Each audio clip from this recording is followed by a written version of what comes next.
इस दुनिया में अगर कोई चीज सबसे ताकतवर है तो वो है समय। बड़े से बड़ा राजा, ऊंचे से ऊंचा पहाड़ और चमकता हुआ सूरज, अंत में सबको समय निगल लेता है। लेकिन क्या कोई है जो इस समय को भी खा जाए? क्या कोई है जो समय के परे है? हाँ, वो है माँ काली। अक्सर हम काली को सिर्फ क्रोध, खून और विनाश से जोड़ते हैं। तस्वीरों में उनका भयानक रूप देखकर डर लगता है। लेकिन तथ्य ये है कि अगर काली न होती तो ये ब्रह्मांड, यूनिवर्स कभी शुरू ही नहीं होता। आज के वीडियो में हम जानेंगे माँ काली की वो कहानी जो टीवी सीरियल्स में नहीं दिखाई जाती, उनके उस रूप का रहस्य जो साइंटिफिक भी है, और वो गुप्त उपाय जो आपके जीवन से डर और दुश्मनों का नाश कर सकते हैं।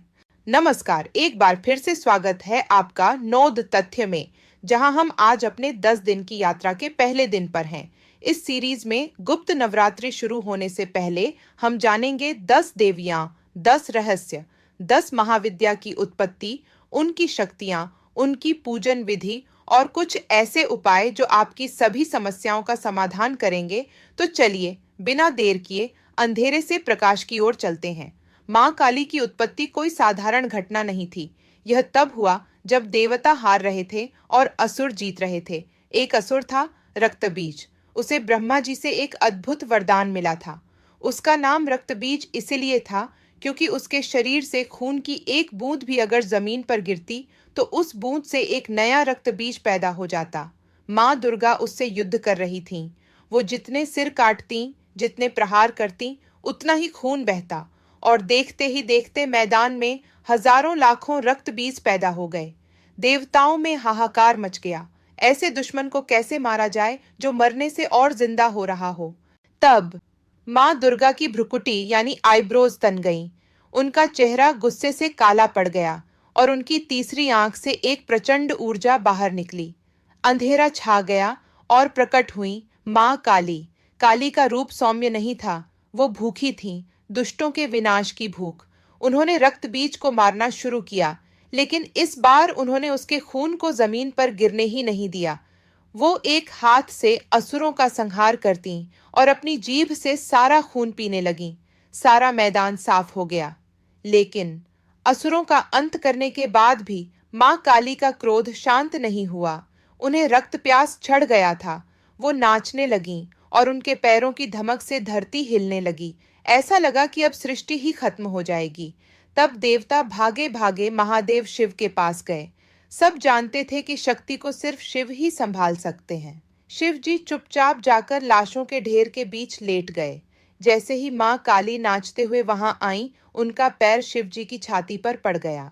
अपने पति, अपने स्वामी को पैरों के नीचे देखकर माँ का गुस्सा एक पल में शर्म में बदल गया। उनकी जीभ बाहर निकल आई, और यही वो रूप है जो हम मंदिरों में देखते हैं। ये कहानी हमने सुनी है, पर इसका गहरा मतलब क्या है? क्यों एक देवी इंसान की खोपड़ी पहनती है? ध्यान से सुनिए, क्योंकि ये ज्ञान आपको कहीं और नहीं मिलेगा। माँ के गले में 50 खोपड़ियों की माला होती है। ये सिर्फ डराने के लिए नहीं है। संस्कृत वर्णमाला में 50 अक्षर होते हैं। ये खोपड़ियाँ ज्ञान और शब्द का प्रतीक है। माँ काली कहती हैं, मैं ही ज्ञान हूँ और अंत में सारा ज्ञान मुझ में ही समा जाएगा। उनकी कमर पर कटे हुए हाथों की स्कर्ट होती है। ये हाथ कर्म है। हम जीवन भर जो कर्म करते हैं, अंत में वो सब माँ ले लेती हैं। उनके हाथ की तलवार लोहे की नहीं, ज्ञान की तलवार है जो अज्ञान और अहंकार का गला काट देती है। माँ का रंग काला क्यों है? क्योंकि काला रंग सभी रंगों को अपने अंदर समा लेता है। जब सृष्टि खत्म होगी, सब कुछ काले अंधेरे में मिल जाएगा। तो वो सिर्फ विनाश की देवी नहीं है, वो मोक्ष की देवी है। वो आपके अंदर के डर और अहंकार को मारती हैं ताकि आप नया जीवन शुरू कर सकें। अब सवाल आता है कि 21st सेंचुरी में आप और मैं जो गृहस्थ हैं, फैमिली वाले हैं, वो गुप्त नवरात्रि में माँ काली की कृपा कैसे पाएं? डरने की जरूरत नहीं है। माँ काली एक माँ है और बच्चे की पुकार पर वो दौड़ी चली आती हैं। कैसे करें साधना? गुप्त नवरात्रि की रात्रि को रात 10 बजे के बाद का समय काली साधना के लिए सर्वश्रेष्ठ है। पूरब या उत्तर की तरफ मुंह करके बैठें। अगर काली यंत्र है तो ठीक, नहीं तो माँ की फोटो के सामने सरसों के तेल का दिया जलाएं। माँ को गुड़ का भोग सबसे प्रिय है और फूलों में लाल गुड़हल उन्हें तुरंत प्रसन्न करता है। माँ काली का बीज मंत्र है क्रीम। लेकिन बिना गुरु के आपको एक सौम्य मंत्र का जाप करना चाहिए। वो मंत्र है ओम श्री महाकालिकाय नमः। इस मंत्र की 1, 3, 5 या 11 माला का जाप करें। अब नोट कीजिए वो गुप्त उपाय जिसके लिए आप इस वीडियो में आए हैं। अगर कर्ज बढ़ गया है, गुप्त नवरात्रि में रोज रात को माँ काली को 11 फूल वाली लौंग अर्पित करें और अपनी समस्या बोलें। नवरात्रि के बाद इन लौंगों को बहते पानी में प्रवाहित कर दें। अगर शत्रु परेशान कर रहे हैं या कोर्ट केस है, तो माँ के सामने काली चालीसा का पाठ करें। माँ काली शत्रु का बुरा नहीं करेंगी, पर वो आपके खिलाफ उठने वाली हर आवाज को शांत कर देंगी। अगर राहु केतु की दशा है, माँ काली की पूजा से राहु और केतु के बुरे प्रभाव तुरंत शांत हो जाते हैं। माँ काली हमें सिखाती हैं कि जीवन में ना कहना सीखो, बुराई को, आलस को और डर को खत्म करो। जब तक पुराना नहीं जाएगा, नया नहीं आएगा।